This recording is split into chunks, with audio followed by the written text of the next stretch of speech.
Kannur university exam registration എങ്ങനെ ചെയ്യാമെന്ന് നോക്കാം. അതിനായിട്ട് കണ്ണൂർ യൂണിവേഴ്സിറ്റിയുടെ ഒഫീഷ്യൽ വെബ്സൈറ്റിൽ കയറാം. എല്ലാതിൻ്റെ ഡിസ്ക്രിപ്ഷൻ ബോക്സിലുണ്ടാവും.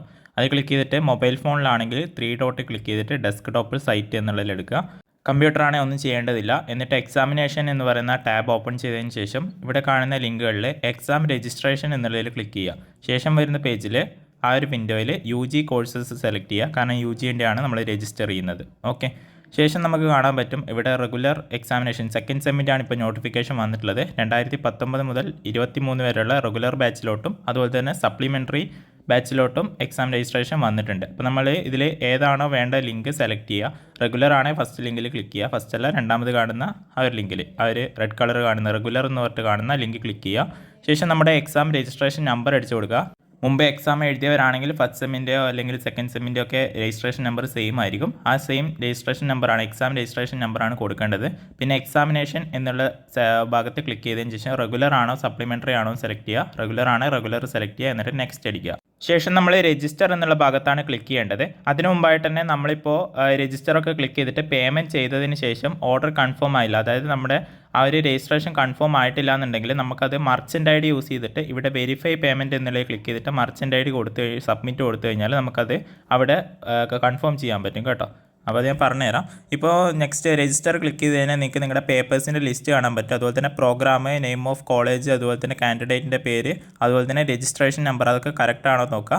ആണെങ്കിൽ നമ്മുടെ പേപ്പേഴ്സ് ഇവിടെ ലിസ്റ്റായി വന്നിട്ടുണ്ടാവും. നിങ്ങളുടെ പേപ്പേഴ്സ് തന്നെയാണോ ഇവിടെ വന്നിട്ടുള്ളതെന്ന് കൺഫേം ചെയ്യുക. അതിനുശേഷം നെക്സ്റ്റ് അല്ലെങ്കിൽ സബ്മിറ്റ് എന്ന് പറഞ്ഞ ബട്ടൺ പ്രസ് ചെയ്യുക.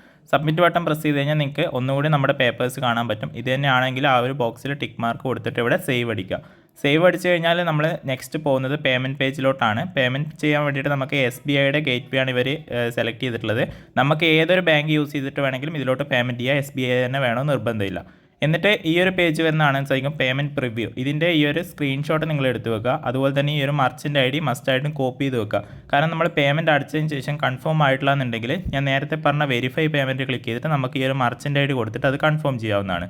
ഓക്കെ, ഇനി നമുക്ക് എങ്ങനെയാണ് പേയ്മെൻറ്റ് ചെയ്യാൻ നോക്കുക. അതിനായിട്ട് പേ എന്നുള്ളത് ക്ലിക്ക് ചെയ്തതിന് ശേഷം താഴോട്ട് പോയി കഴിഞ്ഞിട്ട് UPI സെലക്ട് ചെയ്യുക. അതിനുശേഷം UPI QR എന്നുള്ളത് സെലക്ട് ചെയ്ത് കഴിഞ്ഞാൽ നമുക്കൊരു QR കോഡ് കിട്ടും. നിങ്ങളുടെ വീട്ടിലെ വേറെ ആരുടെയെങ്കിലും ഫോണിലാണ് ഗൂഗിൾ പേയോ ഫോൺ പേയോ ഉള്ളതെങ്കിൽ അവരുടെ ഫോണിൽ സ്കാനർ ഓപ്ഷൻ എടുത്തതിന് ശേഷം ഈ ഒരു പേയ്മെൻറ്റ് നിങ്ങൾക്ക് ചെയ്യാവുന്നതാണ്. ഇനിയിപ്പോൾ നിങ്ങളുടെ ഫോണിൽ തന്നെയാണ് ചെയ്യുന്നതെങ്കിൽ അവിടെ താഴെ പേ വിത്ത് ആപ്ലിക്കേഷൻ കൊടുത്തതിന് ശേഷം നിങ്ങളുടെ ഗൂഗിൾ പേ ആപ്ലിക്കേഷൻ സെലക്ട് ചെയ്ത് കൊടുക്കുക, അല്ലെങ്കിൽ ഫോൺ പേ സെലക്ട് ചെയ്ത് കൊടുക്കുക. അതിനുശേഷം നിങ്ങൾക്ക് പേയ്മെൻറ്റ് ചെയ്യാവുന്നതാണ്. പേയ്മെൻറ്റ് ചെയ്തതിന് ശേഷം ഒരു കാരണവശാലും ബാക്ക് ബട്ടൺ പ്രസ് ചെയ്യാൻ പാടില്ല. ഓട്ടോമാറ്റിക്കായിട്ട് നമ്മൾ ഈ ഒരു പേജിൽ വന്ന് നിൽക്കും.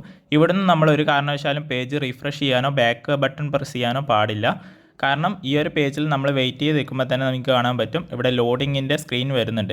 അപ്പോൾ ഇത് വരുന്നവരെ നമ്മൾ വെയിറ്റ് ചെയ്ത് നിൽക്കണം. 1-2 മിനിറ്റ് ആ ഒരു സമയം പിടിക്കുന്നതാണ്. ഓക്കെ, ശേഷം ഒരു ബ്ലാങ്ക് പേജിലാണ് നമ്മൾ എത്തുന്നത്. ഇവിടെ നിന്നും ഒരു കാരണവശാലും ബാക്ക് ബട്ടൺ പ്രസ് ചെയ്ത് ബാക്ക് ചെയ്യാൻ പാടില്ല. കാരണം ബാക്ക് അടിച്ച് കഴിഞ്ഞാൽ നിങ്ങളുടെ പേയ്മെൻറ്റ് കൺഫേം ആയിട്ടുണ്ടെങ്കിലും നമ്മുടെ ഈ ഒരു രജിസ്ട്രേഷൻ കൺഫേം ആവില്ല. അതുകൊണ്ട് തന്നെ ഇവിടെ വെയിറ്റ് ചെയ്ത് നിൽക്കുക. 1-2 മിനിറ്റ് ഇവിടെ തന്നെ വെയിറ്റ് ചെയ്ത് നിൽക്കുക കേട്ടോ.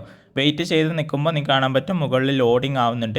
ഇനി ലോഡിങ് ആവുന്നില്ലെങ്കിൽ നിങ്ങൾ 3-4 മിനിറ്റ് ഇവിടെ വെയിറ്റ് ചെയ്ത് വെക്കുക. കുറച്ചധികം സമയം വെയിറ്റ് ചെയ്ത് വെക്കുക. എന്നിട്ടും ലോഡ് ആയിട്ടില്ലെങ്കിൽ മാത്രം നിങ്ങൾ ബാക്ക് അടിച്ചിട്ട് നമുക്ക് മർച്ചൻ്റ് ID യൂസ് ചെയ്തുകൊണ്ട് പേയ്മെൻറ്റ് കൺഫേം ചെയ്യാവുന്നതാണ്. ഓക്കെ, ഇപ്പോൾ കാണാൻ സാധിക്കും ലോഡ് ആയിട്ടുണ്ട്. ഏകദേശം 3 മിനിറ്റ് സമയം എടുത്തിട്ടുണ്ട്.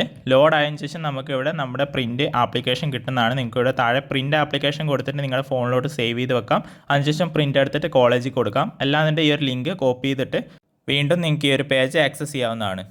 ഇനി അഥവാ നിങ്ങളുടെ ബാങ്കിൽ നിന്നും പേയ്മെൻറ്റ് ഡെബിറ്റ് ആയി എന്നിട്ടും ഇതേപോലുള്ള സ്ക്രീൻ, അതായത് നമ്മുടെ എക്സാം രജിസ്ട്രേഷൻ കൺഫേം ആയിട്ടില്ല എന്നുണ്ടെങ്കിൽ നിങ്ങൾ നേരത്തെ വന്നതുപോലെ തന്നെ വരിക. അതിനുശേഷം ഇവിടെ രജിസ്റ്റർ എന്നുള്ളതിന് പകരമായിട്ട് വെരിഫൈ പേയ്മെൻറ്റ് എന്നുള്ളതിൽ ക്ലിക്ക് ചെയ്യുക. ശേഷം നിങ്ങൾക്കൊരു പോപ്പപ്പ് വരും. അതിൽ മർച്ചൻ്റ് ഓർഡർ ID എൻ്റർ ചെയ്യാൻ വേണ്ടി പറയും. ഞാൻ നേരത്തെ കോപ്പി ചെയ്യാൻ പറഞ്ഞ ആ ഒരു മർച്ചൻ്റ് ഓർഡർ ID അവിടെ സബ്മിറ്റ് ചെയ്ത് കൊടുക്കുക. അതായത് അവിടെ ഒന്ന് ലോങ് പ്രസ് ചെയ്ത് കഴിഞ്ഞാൽ പേസ്റ്റ് ചെയ്യാൻ പറ്റും. പേസ്റ്റ് ചെയ്തതിന് ശേഷം സബ്മിറ്റ് ചെയ്ത് കഴിഞ്ഞാൽ നിങ്ങളുടെ എക്സാം രജിസ്ട്രേഷൻ കംപ്ലീറ്റ് ആവുകയും അതുപോലെ തന്നെ ആ ഒരു പ്രിൻ്റ് ലഭിക്കുന്നതാണ്.